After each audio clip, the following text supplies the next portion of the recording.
where the fun begins. How's it going? Hello. Well, Greetings, young Jedi. hello there. What's up, everyone? Hybrid Toy Reviews here, and today we are going to take a look at something that is just utterly insane. This is the VeilsToys Knockoff Black Series-ish 501st ATRT with the 501st ARF Trooper with the face shieldings. This is a new offering from VeilsToys. Veils historically has been known to take the 2020 and then now 2023 Clone Trooper sculpt and repaint it, either recreating older clones on the older bodies on the new bodies, or giving us legions that Hasbro has refused to touch for years now.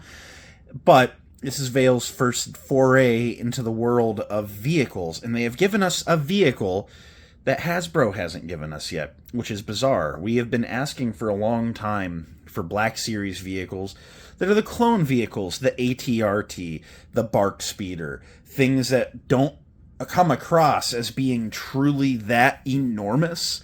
Although now I have the ATRT in hand, I gotta say, in hand, it is slightly enormous, and it has kind of changed my mindset on Hasbro doing one of these. Not against it, just it's kind of changed my approach to Hasbro doing one of these. So with that said, I want to show you guys the packaging it came in, because it actually came in packaging. That's a Veil's first also. It's not very impressive packaging, but we'll look at it. And then I just want to jump into the review and tell you what you're truly getting here. You know, there's definitely some questions on morals, as there are always with these Veils figures. However, it's kind of cool what's come out, so we at least got to talk about it. As promised, this release did come with packaging. It is just this brown box. It is a brown box that says Rider on it. However, historically, VeilsToys figures have just come in a bag inside of a bubble mailer.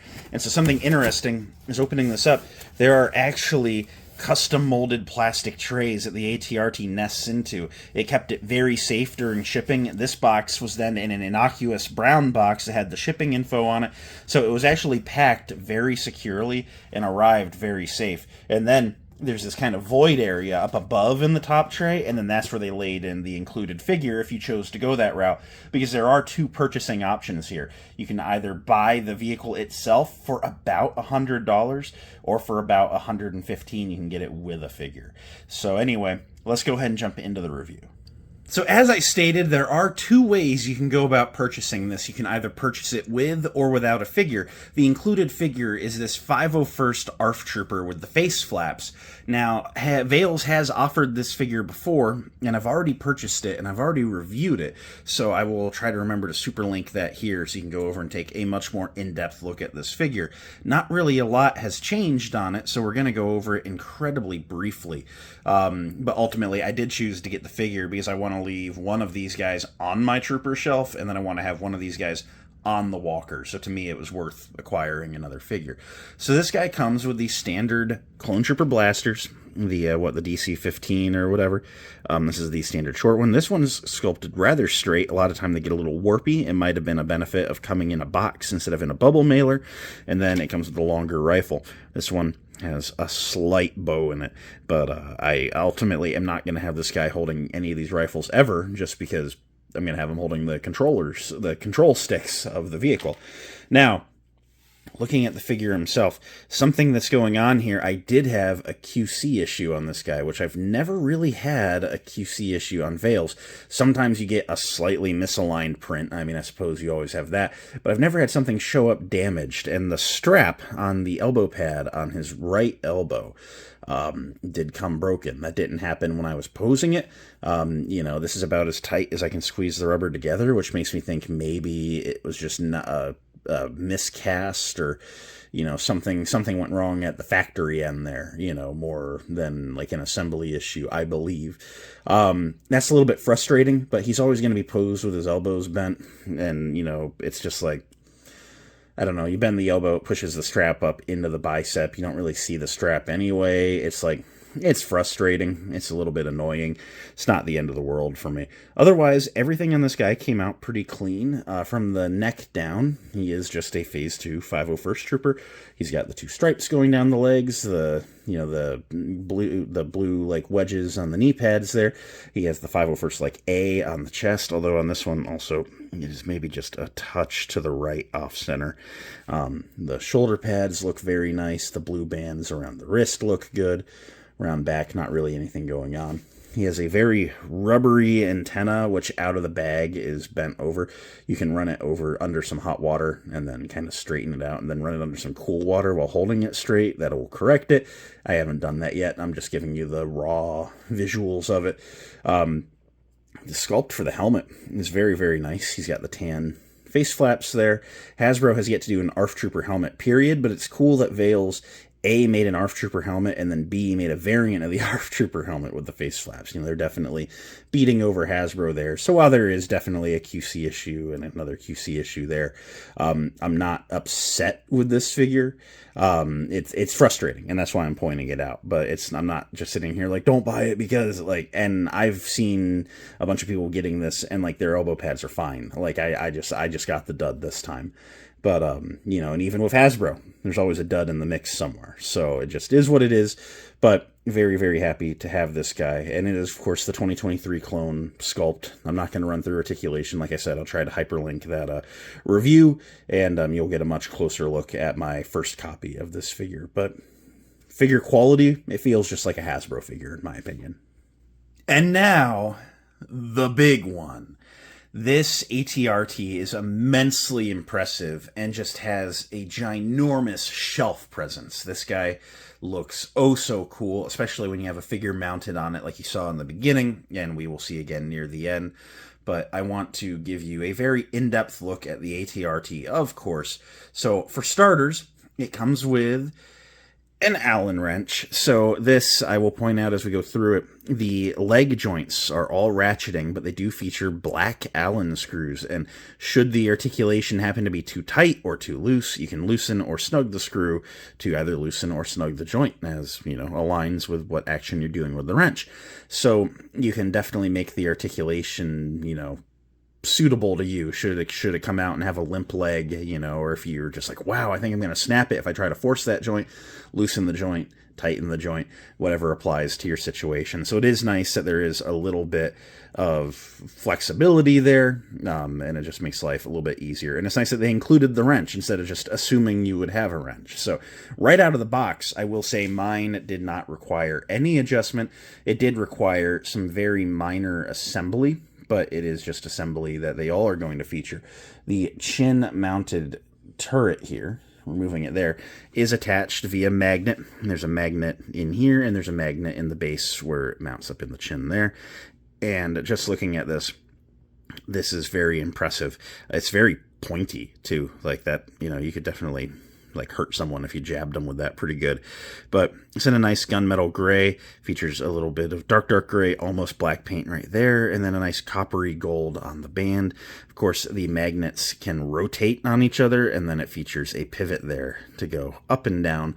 So it is swivelable, it can blast, and I'm a little hesitant of this thing tipping on me, although it has not happened yet. There is just a little bit of wobbliness to it, just in general, and I'm just choosing to point it out now.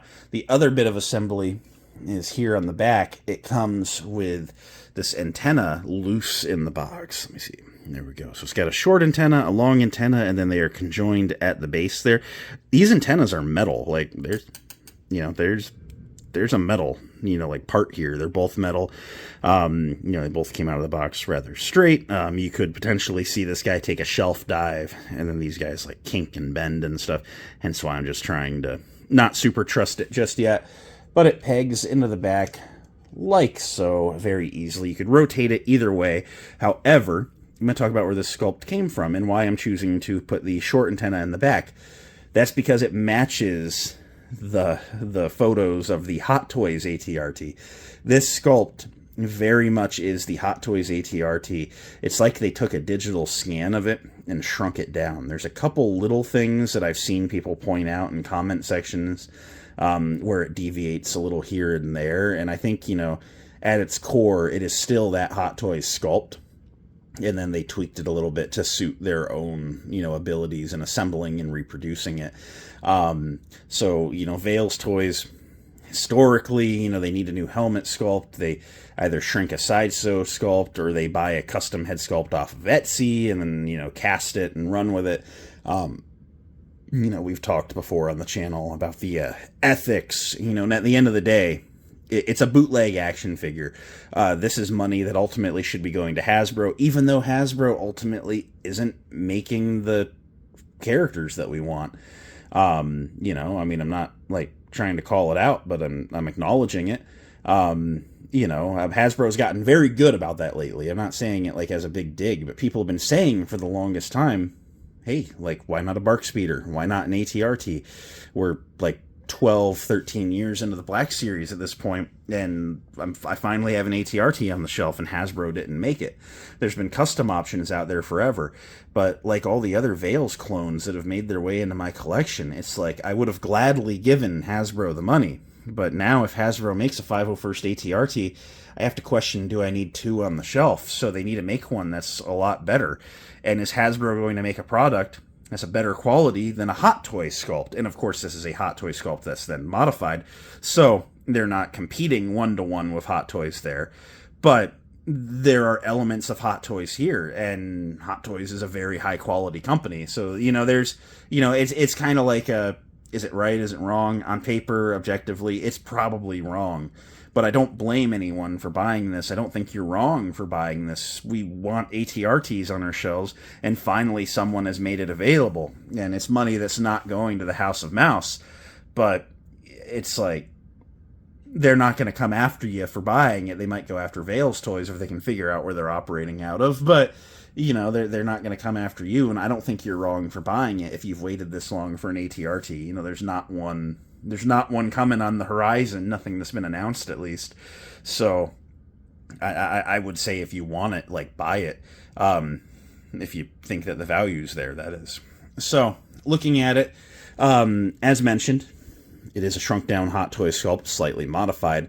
It's also the same deco that Hot Toys used. It is the 501st Hot Toy, or it's the 501st ATRT Walker, and it looks very good. It's cast in that kind of like off-white touch of gray plastic, which is, a very nice touch. And then a lot of the blue, some of the blue, like on the body up here, is the cast, and then on the legs it is paint.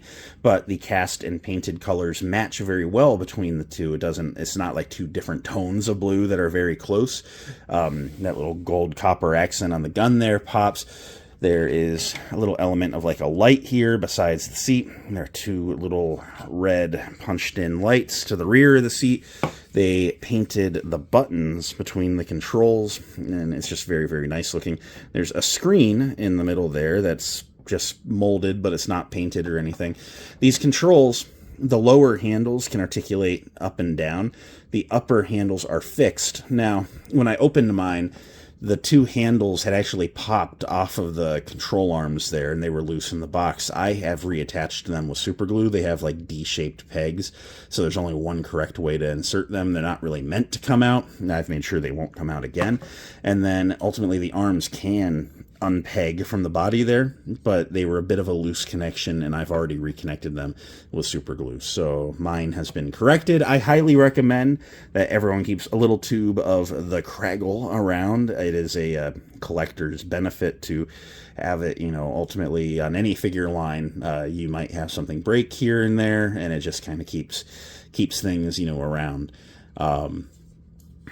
Just to show everyone just all those fine decoed details of the 501st logo. It just looks so good. I have a little bit of paint scuffing there. I guess it's not paint scuffing because it's a tan cast piece, so it's just a little bit of blue transfer from something there. But here I just have it standing up. And I mean, again, there's just so many fine details in there. These little like gunmetal gray compartments there. There's like an exhaust in there. It just looks so cool. And then the slotted like heat shielding over the exhaust. I mean, it's just very, very neat stuff. These pistons here connect to the side of the body, and to the side of the upper leg portion, and they actually do extend and collapse. There, you see, it's like I said, it kind of ratchets. Now there comes a point where you can't bring it down any further. This piston's like bottomed out, and you can only really bring it up to 1, 2, now that piston's bottomed out that way. You've got it, all at this hip articulation has been brought down to there. You also need to factor those when you pivot. There's a hinge here, so you can actually, you see, you can like rotate the body up and down. I kind of like having the body in a little bit of a middle position. That way you can have these pistons like 3/4 extended with the legs going straight back. And that's kind of just matches a lot of the Hot Toy photos, makes me happy. And then there is a point of articulation here. You see one click, and now this piston popped apart, but you can kind of loosely put it back together. But that one click is all this piston here will give you if you go one more. And like I said, even that first one has to fall apart. So when you begin to bring this back, maybe once you're done with that pose, you just got to remember, before you go too far, to realign those. So it's kind of meant probably to look best. Oh, hey, also this just unpopped here. So as we're fiddling with it, what I'm ultimately going to tell you is that it's probably meant best to just kind of be put in a pose and put on the shelf, kind of like the Hot Toy itself, where it looks good, you can pose it, but like pose it, put it on the shelf. It's probably not the best one to give the kids. There's just a bit of fiddliness to it, but there is, of course, articulation in there, and then at the top of the ankle, and then the toes can go up and down. This middle toe can go down and straight out. I was finding for my first initial pose, having it a little up and down, a little bit of a claw action there was helping my initial standing pose. Now you see he's like a little bit front heavy, so I think I gotta bring these ankles maybe back a click, maybe, and then the body forward a click. See, and then it just unpopped that like ball joint again. So I don't know. There's definitely some fiddliness to it, and you need to find the pose that best works for you. I'm just going to help it stand for the duration of this segment. There's some element of frustration, I will say, but it is objectively very nice looking. And just once you get it stood up on the shelf, just stand it up on the shelf. The footrests for the figure here, that pulled out there too. The footrests here are slotted, like a real-life footrest would be for like water drainage or whatever from the boot, but it pivots up and down, and it's got these little tabs on the side, so your figure's foot can kind of like nest onto the foot pad and then stay on the foot pad. So there's some nice stuff going on. And just objectively speaking, it is a very nice-looking vehicle. And it is just something that I am happy exists, because like I said, I've wanted an ATRT for the longest time, and at the end of the day, the ethics aside, and even a couple of little quirky points to it aside, I am really happy with it. It's just a little fiddly when you get it on camera, but in my opinion, it's nice. I'm glad to have it. Here's the Trooper on the walker, just surrounded by a couple of other figures that he would blend in well with, other clones, Anakin and Obi-Wan. And as you see, it's just a very large and imposing vehicle. It definitely just commands aura when you put it on your shelf. It is very attention-grabbing, and it is just one hell of a piece. I really gotta say, there's some just amazing stuff going on with this, and I'm super happy to have this in the collection. It is going to be immensely eye-catching on my 501st shelf. I have a shelf that's very Clone Wars 501st focused, and I'm just super excited to get this guy on it. So keep an eye out for that on the upcoming collection tour. I'm looking to have that out potentially in the next couple weeks. I've been tidying up and getting the room ready, and as you can see, I've got a little 3/32 tip over there. I got to go through and just touch up the shelves a bit, but we're getting pretty close to it, so I look forward to sharing the room with y'all. But this guy is going to be a very cool addition to that piece, to that shelf. So at the end of the day, what do I think of the ATRT? I love this thing. As much as I talked about there being little parts of it that are fiddly and a little bit frustrating, imagine like the Hot Toys, right? And don't get me wrong, I like Hot Toys. I collect Hot Toys. But there's always that fear, man, I might push this joint a little too hard. I might damage something, you know? Like, when it comes to, like, a good Hot Toy figure, you kind of, like, find that pose and you put it on the shelf. And then every couple of months, maybe you take it off the shelf and you retweak that pose. And then you put it back on the shelf. And there's nothing wrong with that.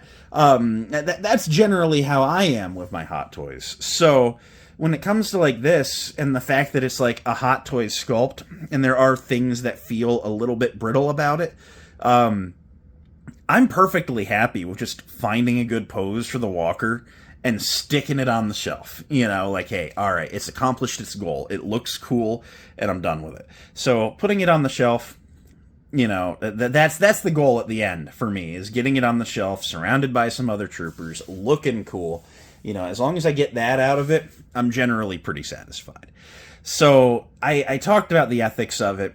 And that's got to be your own personal decision, your own personal battle. I'm not going to say anyone's wrong for getting it. I'm not going to say that you're wrong for saying, hey, I'd rather support an official Hasbro release and I'm going to pass on it. You know, I feel if you have that mentality, you've probably had that mentality on the Veils figures from day one. So maybe you're just watching this video just to see what's going on with it, you know, or, you know, maybe you got an opinion, and hey, that's fine too. But just generally speaking, I am very pleased with this product. If this is the kind of thing that you have been on the fence about, I would say get it. For the price of, it was about $115 for me to get it in hand, I'm generally satisfied with it. And that's where I kind of need to follow up with a second statement. You know, I've been really gung-ho on the idea of Hasbro just making an ATRT. You know, hey, why haven't we gotten an ATRT in a bark yet? They're little. They could put them in a box, you know, 50, 60 bucks, you know, a figure in a vehicle. And, you know, I've actually relaxed on that, having gotten this in hand. You know, we have definitely had a lot of vehicles in the line that always hit that $50, $60 price point, you know, whether it be our convention-exclusive Mall Speeder or Battle Droid and Step, or whether it be the older Rey and Luke Speeders or the Sand Trooper and Dewback. We've had more expensive ones, like the Snow Speeder for $120, which was 5 years ago, and inflation has been out of hand for these last couple of years, and most definitely would not be a $120 release today. And now that I see this in hand, my first thought was, man, isn't the walker a little big for that figure? But when I look at reference photos, no, that's about how big it would have to be right. So if Hasbro made this, and if Hasbro made it to scale, which is what we want, you know, if things are out of scale, people complain. If they made a true 1/12 scale walker, it would be about this size. And of course, they make a vehicle, you want them to include the guy to put on it, you know. So, you know, I think about how a figure's, you know, $27 these days. Like it or not, that's what it costs, just running with Hasbro math. If a figure's $27 these days, you know, if we're asking for it for 60 bucks, I think this vehicle is just worth more than $30 of that package, you know. I genuinely don't think Hasbro could do an ATRT, even at the benefit they would have of doing it at a mass production scale. I don't think an ATRT could be done any cheaper than like $80, $85, and truthfully, I expect it to honestly be more like $100. I think that this is a vehicle that Hasbro could do and Hasbro could sell. I think it would be something good to do maybe as a made-to-order type of thing, you know, just see what the interest is and run with that. But if it's made-to-order especially, it's got to be at that $100 point or a touch above. You know, I know that people looked at this and they saw that VeilsToys, you know, $100 and got that sticker shock. And, I mean, just looking at the quality of the sculpt and the paint and everything, which, of course, is a Hot Toys sculpt. Of course, there's quality. But, I mean, just looking at, like, Now I'm actually holding it. I have a manifested 501st 1/12 scale ATRT on my table. I'm like, man, if I took this out of a Hasbro Pulse box that I just got in the mail the other day, I would expect the invoice in the box to say I spent $100 on it, and it wouldn't shock me, and it's a price I would gladly pay. And also just seeing the grand scale of it now, I used to be really gung-ho on Hasbro needs to do the Revenge of the Sith one in that kind of gray scale. They need to do a 501st, they need to do a 2/12, they need to do all the decos, and I'm there for it. Well, now seeing how much shelf space it takes, I think they need to make a sculpt that's pretty good, and then maybe get like 1 or 2 good uses out of it, and maybe reissue something down the road, for people that missed it the first go around. But yeah, it's not the days of 375 where they can make a ATRT and then pack it with a clone for $25-$30, next to the figures on the shelf, and then do a new one every year. At this scale, at this price point, I think that it's going to be about $100 when Hasbro finally does it, and I'm okay with that. And I will be there when Hasbro does that, because I want to support my favorite action figure company. But yeah, I've just had some new thoughts on just the collection as a general upon getting this. So share your thoughts in the comments down below. Did you pick this up? Are you curious about it? My recommendation is, if you're okay with having knockoff stuff, like, this is only a knockoff in a licensing perspective, not in a quality perspective. This, objectively, is a very nice piece. If you're going to lose sleep at night over it, well, then don't go for it. But I'm not going to. And I'm happy that I have it on my shelf. And I think you will be too. So, I recommend it as long as you can accept it. And so that's all I got to say. Thanks a bunch for watching. It means a lot that you did. I wanted to start 2026 off with a bang, and I hope this was impressive. So I'm going to go work on something else now. May the Force be with each and every one of you, and we will see you very soon. Bye.